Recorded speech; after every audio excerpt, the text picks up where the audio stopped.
There are days I ask myself this question: can it ever get worse? And today, I think I got the answer. And sadly, it is yes, it can get worse. We're talking about the Ibom airline drama. I believe we have come to a closure with that entire drama, and then another one has unfolded. I think this happened very recently, but it happened this week.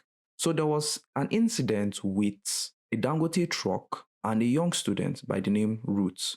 This lady is currently in the hospital, and I think she has had one of her legs amputated, and it seems she might actually lose the other leg. Now, this is a very sad situation. And the reason why I feel bad about this is because I do have a personal connection with this kind of story. Back in 2020, I went for a friend's wedding in Lokoja. So coming back to Jos, we had a bit of a car problem. So we had to wait for hours. So by the time the car began to take off again, it was already late.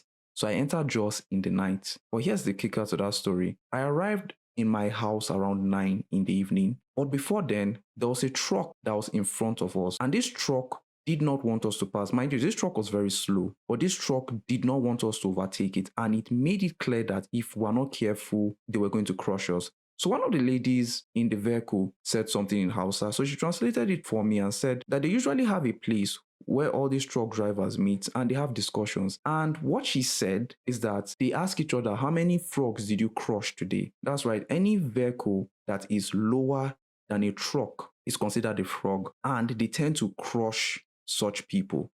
So this is something that has been happening and they are fully aware of it. But you see, this particular driver did not stop after hitting the girl. The driver continued accelerating, that others had to chase after the driver and stop the driver. And upon further investigation, it was discovered that this driver does not even have a driving license, which makes a lot of sense. After all, how can you have empathy when you are not taught? It seems big companies like this tend to hire less qualified individuals who are probably street taught on how to drive, but do not understand the rudiments of how to drive. You see, you cannot give what you do not have. You cannot appreciate or value life when you do not even understand why you should appreciate it in the first place. And alas, here we are with this young lady that has lost parts of her body. It is that bad. But you see, this story even gets spicier the more we look at it, because apparently this lady happens to be the younger sister to a bit of a famous celebrity, Fina, who happens to be the winner of Big Brother Niger 2022. Now, I don't really follow Big Brother Niger, but a name kept popping up, Fina, and I was like, is that name sounds a bit familiar? Then I remember that this was the winner of a Big Brother Niger competition on a certain year, and that's the person who has been hit. And because of her infamy, or let me say the fact that she's famous, this case cannot go unnoticed. And I'm glad that a lot of people have been pushing for this, because this is not the first time that these Dangote trucks have crushed people. There was a video I saw while still on Twitter trying to get more information, and it was disturbing. You see, Twitter doesn't really censor a lot, so you tend to see a lot of disturbing materials, and I did see something that disturbed me. Yes, incidents like this are not very isolated, but because they've never really happened to known people, they tend to be swept under the rug. But this time, it seems that won't be the case. Now, there has been a press release apologizing and assuring the family that they are going to do whatever it takes to help in whatever way they can.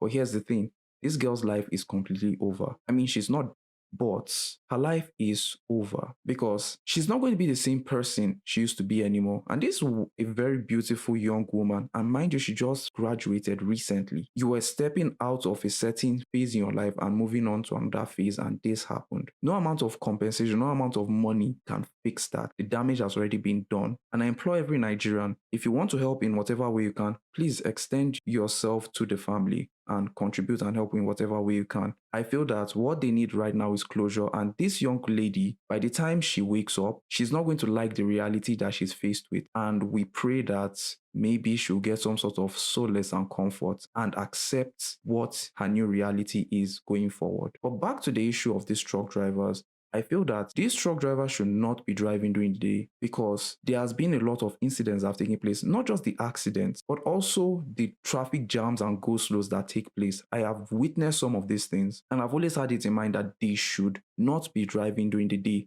because they cause a lot of traffic jams and make traffic difficult to navigate through. These same truck drivers during the day cause a lot of havoc. Like me personally, I live in Jos Plateau State, and I can give you an incident that took place Was it last year? Now, Jos has a lot of beautiful monuments. One of the most popular and the most famous monuments that I loved coming to Jos was the Polo Roundabout statue. Ladies and gentlemen, that statue does not exist anymore. You want to know why? Because a truck crushed it. And that piece of monument that I grew up with that I've always appreciated is gone. If it's about dangers within the night, then every state should beef up security, but every state should come to some sort of agreement that these truck drivers should not be driving during the day. Like I said, this is a very bad situation, and I hope that this family is able to find solace in all this because this is a very trying time for them. I pray for them and I hope they are able to find peace. And if you'll be able to watch to the very end, please consider subscribing, and I'll see you in the next video.